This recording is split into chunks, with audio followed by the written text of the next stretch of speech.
والصلاة والسلام على سيد المرسلين أما بعد فأعوذ بالله من الشيطان الرجيم بسم الله الرحمن الرحيم قال الله تعالى في القرآن المجيد والفرقان الحميد والضحى والليل إذا سجى ما ودعك ربك وما قلى وللآخرة خير لك من الأولى ولسوف يعطيك ربك فترضى صدق الله مولانا العظيم آمنت بالله رب العالمين.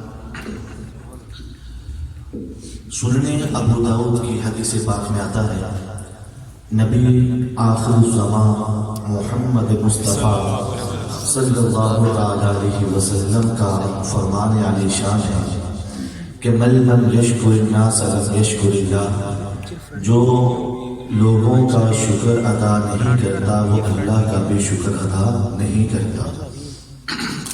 تو سب سے پہلے میں مسجد حاضہ کے امام و خطیب حضرت علامہ مولانا محمد ماجد رضا اتاری سلمہ الباری اور اس مسجد کی انتظامیہ اور اہل علاقہ کا تہ دل سے مشکور ہوں. انہوں نے اس بزم کو سجایا اور مجھے ثنائے مصطفیٰ صلی اللہ علیہ وسلم کرنے کا موقع عطا فرمایا. اللہ تبارک و تعالیٰ قرآن مجید فرقان حمید میں ارشاد فرماتا ہے وَالضُّحَىٰ وَاللَّيْلِ إِذَا سَجَىٰ مَا وَدَّعَكَ رَبُّكَ وَمَا قَلَىٰ. آپ اگر قرآن پڑھنے سے پہلے یا قرآن کے علاوہ تورات کو پڑھیں، زبور کو پڑھیں، انجیل کو پڑھیں اور صحائف ابراہیم کو پڑھیں تو آپ پر یہ بات بالکل روز روشن کی طرح واضح ہو جائے گی کہ اللہ تبارک و تعالیٰ کا گزشتہ انبیاء کے ساتھ طریقہ یہ تھا کہ اللہ نے جب بھی کسی نبی کو ان کی قوم کے اندر مبعوث فرمایا تو اس نبی نے جا کر جب توحید کی دعوت دی، حق کی دعوت دی، دین کی طرف بلایا تو لوگوں نے اعتراض کیا، اس نبی پر اعتراض کیا، ان کی باتوں پر اعتراض کیا تو اللہ تبارک و تعالیٰ نے محض اس اعتراض کا جواب عطا فرمایا. حضرت نوح علیہ السلام آئے،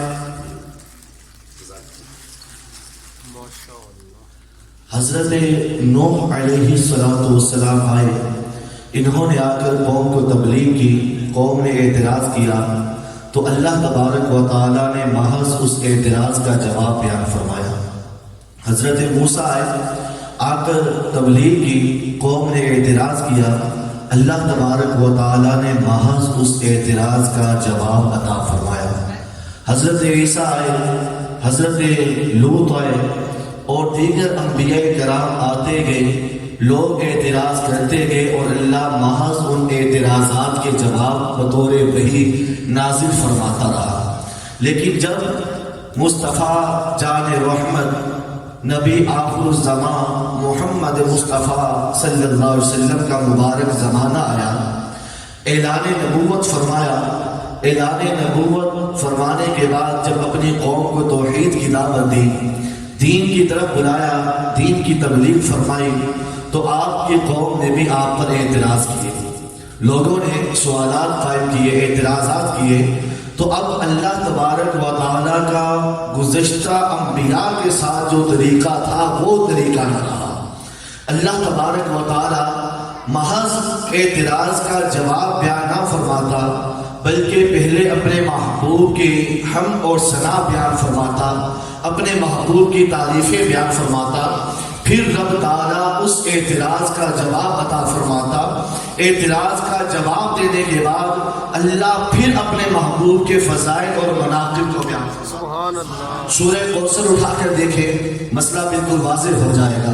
سورہ نجم اٹھا کر دیکھیں مسئلہ بالکل حل ہو جائے گا.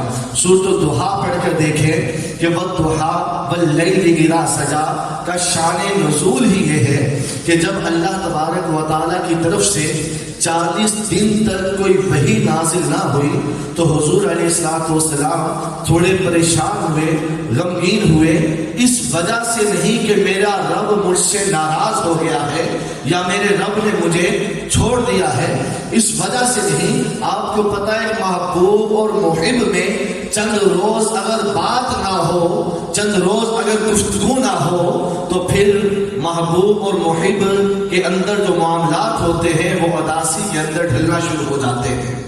تو بلا تشبیہ و تمثیل عرض کر رہا ہوں کہ جب اللہ تبارک و تعالیٰ نے 40 روز تک وحی نازل نہ فرمائی، محبوب محمد مصطفیٰ صلی اللہ علیہ وسلم کے چہرہ مبارک پر غم کے آثار نمایاں ہوئے تو کفار مکہ کو پتہ چلا تو انہوں نے یہ طعنہ دیا کہ ودع رب محمد محمدً، کہ محمد کے رب نے محمد کو چھوڑ دیا۔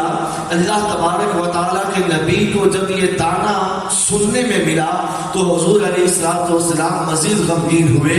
یقین تو تھا کہ میرا رب مجھے چھوڑ نہیں سکتا، لیکن کفار کے طعنے کی وجہ سے غمگین ہوئے۔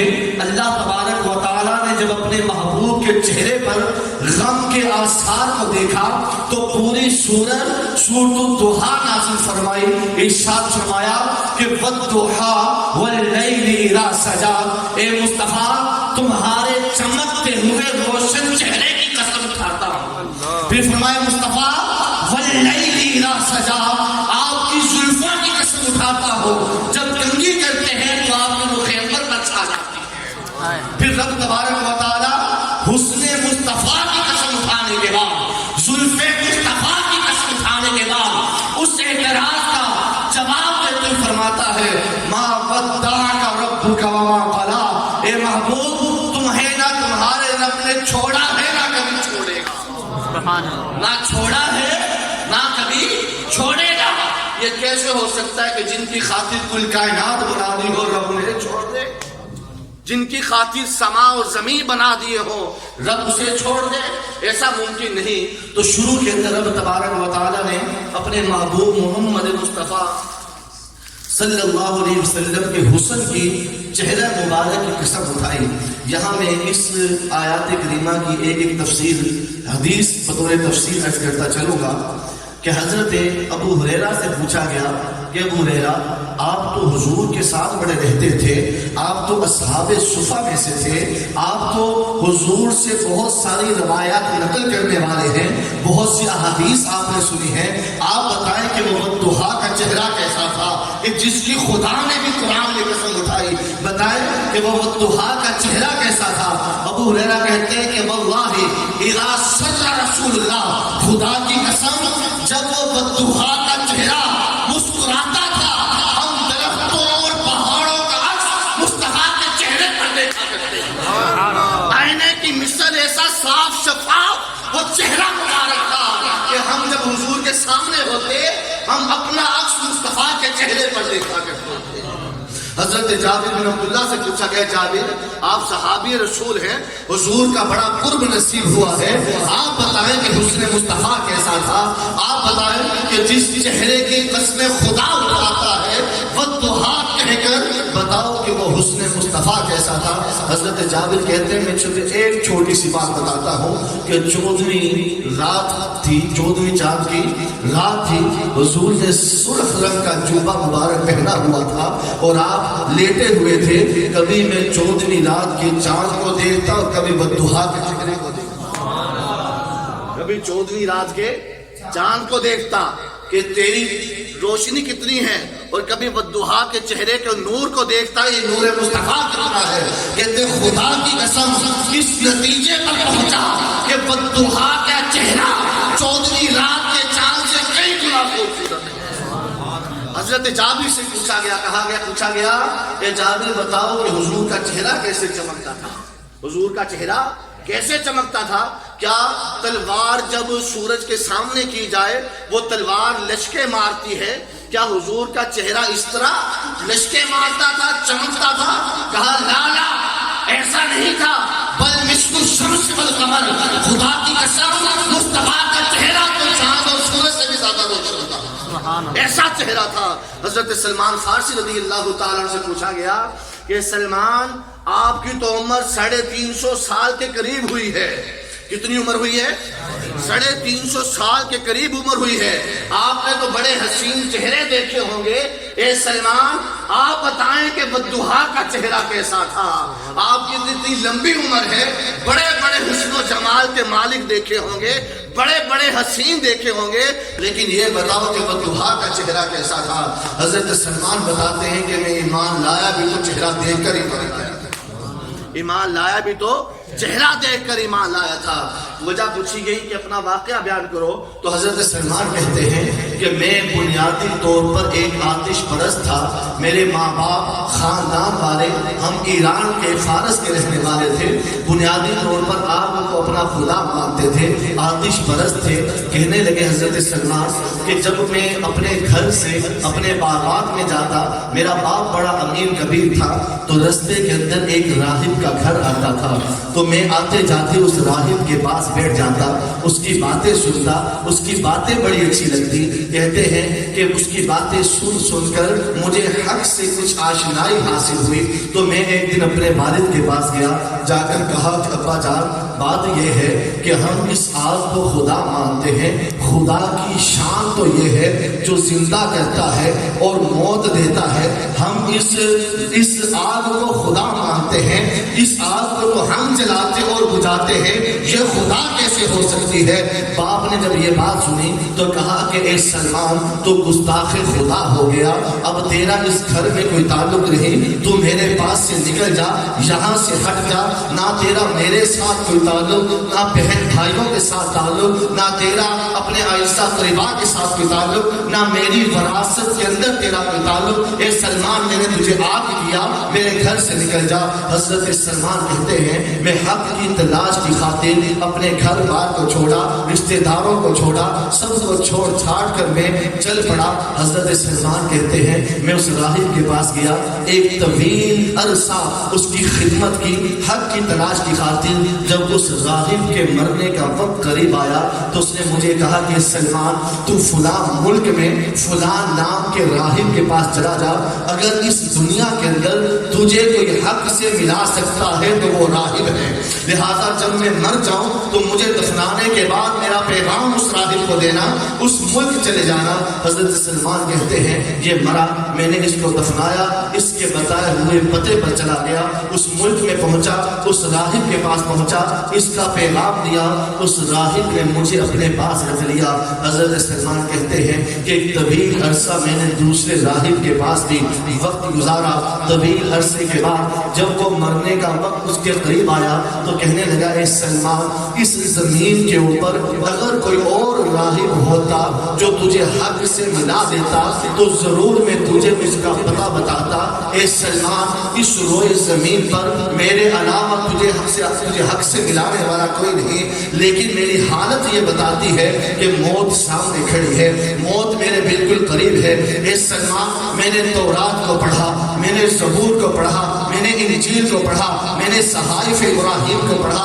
اے سلمان بات یہ ہے کہ میں نے ان تمام کتب کا مطالعہ کیا، میرے علم کے مطابق نبی آخر الزمان محمد مصطفیٰ کا زمانہ اس زمانے کے بالکل قریب ہے۔ سن لو کہ وہ نبی پیدا مکہ میں ہوں گے، ہجرت کر کے مدینے یثرب میں آئیں گے۔ اے سلمان جب میں مر جاؤں تو تم وہاں چلے جانا مدینے، اور مدینے کے اندر جو نبوت کا دعویٰ کریں گے ان کے ہاتھ پہ اسلام قبول کر لینا۔ حضرت سلمان نے کہا اے راہب بات یہ ہے کہ نبوت کے دعوے دار جھوٹے بھی ہو سکتے ہیں، کوئی بھی اٹھ کے نبوت کا دعویٰ کر سکتا ہے، تو کیا میں اس کے ہاتھ پر ایمان لاؤں؟ مجھے کوئی علامتیں بتا، کوئی پہچان بتا، کوئی صورتیں بتا۔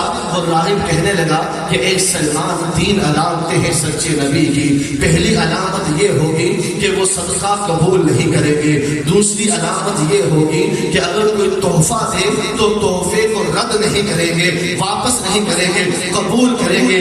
تیسری علامت یہ ہے ان کے دونوں شانوں کے درمیان مہر نبوت بنی ہوگی۔ حضرت سلمان کہتے یہ راہب مرا، میں نے اس سے وعدہ کر لیا تھا کہ 3 علامتیں دیکھوں گا تو ایمان لاؤں گا۔ کہتے ہیں یہ مرا، میں نے دفنایا اور میں مدینے کے راستے پر چل پڑا۔ اتفاق سے ایک قافلہ مدینے کو جا رہا تھا، ان قافلے والوں نے جب مجھے تنہا دیکھا کہ میرا کوئی والی وارث نہیں ہے، میرا کوئی بھائی باپ ساتھ نہیں ہے، دوست احبا قریبا ساتھ نہیں ہے، تو ان قافلے والوں نے مجھے پکڑ کر اپنا غلام بنا لیا۔ قسمت اچھی کہ مدینے میں لا کر ہی فروخت کر دیا، مدینے میں لا کر ہی فروخت کر دیا۔ مدینے کے اندر ایک یہودی شخص نے مجھے خرید لیا پیسے دے کر، اور مجھے کہا سلمان تو میرا زر خرید غلام ہے، اس باغ کے اندر کھیتی باڑی تو نے کرنی ہے، گوڑیاں کرنی ہے، پانی اس باغ کو تو نے لگانا ہے۔ اے سلمان اس کی کھجوریں توڑ کر بازار جا کر وہ کھجوریں فروخت کر کے تو نے پیسے لا کے مجھے دینے ہیں۔ حضرت سلمان ایک طویل عرصہ یہی کام کرتے رہے۔ ایک مرتبہ سلمان کہتے ہیں میں ایک درخت کے اوپر چڑھا، کھجوریں توڑ رہا تھا۔ کہتے ہیں کہ خدا کی قسم میری عمر 200 سال سے بھی زائد ہو چکی تھی، میری عمر کا ایک طویل عرصہ گزر چکا تھا، لیکن اچانک ایک خوشبودار پیاری پیاری ہواؤں کے جھونکے آنا شروع ہو گئے۔ میں نے دل میں کہا سلمان تو نے ایران میں بھی وقت گزارا، تو نے شام میں بھی وقت گزارا، دیگر علاقوں میں وقت گزارا، اے سلمان یہ خوشبودار ہواؤں کے جھونکے زندگی میں کبھی تو نے محسوس نہیں کیے۔ اے سلمان ہو نہ ہو جس نبی آخر الزمان کا تجھے انتظار ہے، یقیناً وہ نبی جلوہ سے کہتے میں سوچ ہی رہا تھا کہ مدینے کی فضا کے اندر یہ نغمہ بلند ہوا، طلع البدر علینا من ثنیۃ الوداع وجب الشکر علینا واجب الشکر علینا ما دعا للہ داعی۔ حضرت سلمان کہتے ہیں کہ مجھے اس راہب کی 3 وصیتیں 3 علامتیں فوراً یاد آئی۔ کہتے میں کھجور کے اوپر چڑھا تھا، میں نے وہیں سے چھلانگ لگائی اور کچھ کھجوریں اپنی جیب میں ڈالی، کچھ کھجوریں اپنے ہاتھ میں پکڑی اور میں بے اختیار دروازے کی جانب، باغ کے دروازے کی جانب توڑ پڑا۔ حضرت سلمان کہتے ہیں دروازے پر میرے باغ کا مالک تھا، وہ کھڑا تھا، اس نے جب مجھے دھوڑتے دیکھا تو مجھے جھپٹا ڈال لیا، پکڑ لیا، کہنے لگا ہے سلمان تو میرا زر خرید غلام ہے، تجھے میں نے پیسے دے کر خریدا ہے، تو کہاں بھاگ رہا ہے؟ حضرت سلمان نے کہا کہ اے مالک تو میرے ظاہری بدن کا مالک ہے، لیکن خدا کی قسم میرا دل کب کا مصطفیٰ جان رحمت کا نوکر بن چکا ہے، میرے دل کے مالک وہ ہے۔ اے مالک میں تجھ سے وعدہ کرتا ہوں کہ کچھ لمحوں کے بعد، وقت کے بعد واپس ضرور آؤں گا۔ حضرت سلمان کہتے ہیں اس نے اجازت دی، میں چل پڑا، جھرمٹ کے اندر گیا جہاں سے آواز آ رہی تھی۔ میں نے کسی سے پوچھا نہیں کہ مصطفیٰ جان رحمت کون ہے، حضور کون ہے، رسول پاک کون ہے۔ کہتے ہیں جیسے میں جھرمٹ میں گیا میری نظر والضحیٰ والے چہرے پر پڑی۔ کہتے ہیں میں نے دیکھتے ہی پہچان لیا کہ یہی نبی ہے۔ اگر یہ چہرہ یہ نبی نہیں تو اس کائنات میں کوئی نبی نہیں ہو سکتا، کیونکہ یہ کسی جھوٹے انسان کا چہرہ نہیں ہو سکتا۔ حضرت سلمان کہتے ہیں کہ میرا دل فوراً حضور پر ایمان لے آیا، لیکن چونکہ میں نے اس راہب سے یہ وعدہ کیا تھا کہ جب تک 3 علامتیں نہیں دیکھوں گا پاؤں گا تب تک میں ایمان نہیں لاؤں گا۔ کہتے ہیں کہ میرے جو ہاتھ میں کھجوریں پکڑی تھی نا وہ حضور کی بارگاہ میں عرض کی، پیش کی، اور دل میں میں نے نیت کی کہ یہ صدقے کی کھجوریں ہیں۔ زبان سے میں نے کچھ نہ بولا، دل میں نیت کی کہ یہ کھجوریں صدقے کی ہیں۔ میں نے وہ کھجوریں حضور کی خدمت میں پیش کی۔ حضور علیہ السلام نے دونوں ہاتھ پیچھے کر لیے، فرمایا اے سلمان ہم انبیاء صدقہ قبول نہیں کرتے۔ حضرت سلمان کہتے ہیں میرا دل اور خوش ہوا، میں نے وہ کھجوریں سائڈ پہ رکھی، دوسری کھجوریں اٹھائی، دل میں نیت کی کہ یہ تحفہ تک دے رہا ہوں۔ عرض کیا رسول اللہ قبول فرمائے۔ میرے آقا نے دونوں ہاتھ بڑھائے، فرمایا سلمان ہمیں جو تحفہ دے ہم رد نہیں کیا کرتے، واپس برداشت نہیں کیا کرتے. اب حضرت سلمان کہتے ہیں کہ تیسری علامت وہ یہ جو دو مہرے دو شانے تھے ان کے درمیان جو مہر نبوت بنی ہوئی تھی وہ دیکھنی تھی. لیکن میرے آقا محمد مصطفیٰ صلی اللہ علیہ وسلم نے چادر مبارک اوڑھ رکھی تھی, چادر نہ اتاری. میں بہت مرتبہ گھوم گھوم کے بہانے بہانے پیچھے آیا لیکن حضور نے چادر نہ اتاری. کہتے میں واپس چلا گیا, پھر گاہے بگاہے حضور کی مجلس میں حاضر ہوتا اور بہانے بہانے حضور کے پیچھے جاتا کہ حضور چادر اپنی اتارے, میں مہر نبوت دیکھوں اور حضور کے قدموں میں گر کر آپ کے دست مبارک پر ایمان لے آؤں. لیکن حضور چادر نہ اتارتے. کہتے کہ ایک دفعہ میں اپنے باغ کے اندر درخت پہ چڑھا تھا اور کھجورے اتار رہا تھا. میرے دل میں اچانک خیال آیا کہ سلمان, جن کی خاطر تو نے ماں باپ کو چھوڑ دیا, جن کی خاطر تو نے بہن بھائیوں کو چھوڑ دیا, اے سلمان جن کی خاطر تو نے دوست احباب کو چھوڑ دیا, عیس اقربا کو چھوڑ دیا, جن کی خاطر تو نے جائیداد چھوڑ دی, وراثتیں چھوڑ دی, گھر بار چھوڑ دیا, اگر تو ان کی زیارت پر ایمان لائے بغیر اگر تو مر گیا تو تیرا یہ سب قربانیاں دینا فضول جائے گا, تیرا ماں باپ کو چھوڑنا فضول جائے گا, گھر بار چھوڑ کر در بدر پھرنا یہ فضول جائے گا. حضرت سلمان کہتے ہیں یہ سوچ رہا تھا کہ میری آنکھوں سے آنسو روا ہو گئے. اتنے میں حضور بنفس نفیس خود میرے باغ میں جلوہ فرما ہوئے. فرمائے سلمان نیچے اتر, میں محمد تیرے باغ میں آیا ہوں. حضرت سلمان کہتے ہیں میں نے نیچے دیکھا تو جیسے میرے جان میں جان آ گئی ہو. میں نے چھلانگ لگائی اور اترنا بھول گیا. حضور کے قدموں میں حاضر ہوا. حضور میرا حال پوچھتے ہیں, میں حضور کا حال پوچھتا ہوں. حضور میری طبیعت پوچھتے ہیں, میں حضور کی طبیعت پوچھتا ہوں. کچھ وقت گزرا کہ حضور کے جانے کا جب وقت ہوا تو حضرت سلمان کہتے ہیں کہ میں مزید پریشان ہو گیا کہ بہانے بہانے پیچھے آتا لیکن حضور کی مہر نبوت نہ دیکھ پاتا.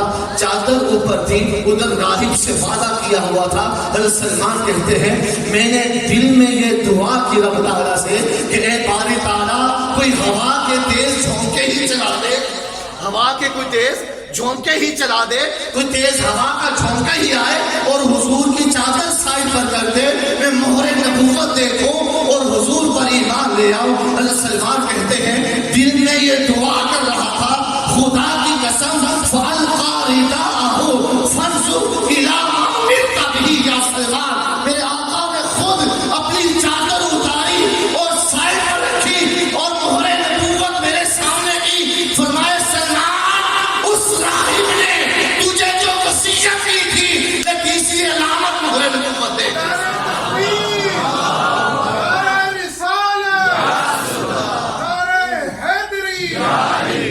حضرت سلمان کہتے ہیں, حضرت سلمان رضی اللہ تعالیٰ عنہ کہتے ہیں میں نے مہر نبوت دیکھی اور حضور پر ایمان لے آیا. اسلام کے اندر فوراً میں داخل ہو گیا. میرے بھائیوں وَالضُّحَىٰ وَاللَّيْلِ إِذَا سَجَىٰ کی میں تفسیر بیان کرنے کی صحیح کر رہا تھا تو ابھی ہمارے محترم جناب محمد اویس رضا قادری دامت برکاتہم العالیہ جلوہ فرما ہوئے تو میں اپنی بات کو اختتام کی طرف لاتے ہوئے ایک آخری بات آپ کو حدیث قدسیہ سنانا چاہتا ہوں کہ یہ جو محافل سجائی جاتی ہیں خدا کی قسم یہ سب حضور کے صدقے ہیں. ہمارا آنا بھی حضور کے صدقے ہے, آپ کا آنا بھی حضور کا صدقے ہے, بلکہ کل کائنات ہی میرے مصطفیٰ جان رحمت کا صدقہ ہے. جن کے صدقے ہمارے دل دھڑکتے ہیں, جن کے صدقے ہماری سانسیں چلتی ہیں, جن کے صدقے ہمارے بدنوں میں روحیں پڑی ہیں, اگر ہم ان کا بھی میلاد نہ منائیں تو پھر کن کا میلاد؟ نبی علیہ السلام نے ارشاد فرمایا جب اللہ تعالیٰ نے حضرت آدم علیہ السلام کو اپنے دست قدرت سے پیدا فرمایا تو پکارا یا ابا محمد. کیا پکارا؟ اے محمد کے بارے کنیت کے ساتھ پکارا. حضرت آدم نے عرض کی کہ باری تعالیٰ نام تو میرا آدم ہے, یہ محمد کون ہے صلی اللہ علیہ وسلم. کیونکہ اللہ تعالیٰ نے جب حضرت آدم کو بشری صورت میں پیدا فرمایا تب تک حضور کو نورانی صورت پر رکھا تھا, بشری صورت میں پیدا نہیں فرمایا تھا. عرض کی باری تعالیٰ یہ محمد صلی اللہ علیہ وسلم کون ہے؟ اللہ نے فرمایا یا آدم ارفع راسک, اب سنتے جائیے احادیث قدسیہ سنتے جائیے. یہ صرف ہمارے یہ نعرے ہی نہیں ہیں کہ ساری کائنات حضور کے وجود کا صدقہ ہے، بلکہ خود خدا تعالیٰ احادیث قدسیہ میں فرماتا ہے. اللہ فرماتا ہے یا آدم ارفع راسک، اے آدم ذرا اپنا سر اٹھا. فرفع راسہ، آدم علیہ السلام اپنا سر اٹھاتے ہیں. فرآ نور محمد فی صراط العرش، دیکھتے ہیں کہ عرش کے پایوں میں نور مصطفیٰ مگر ہے.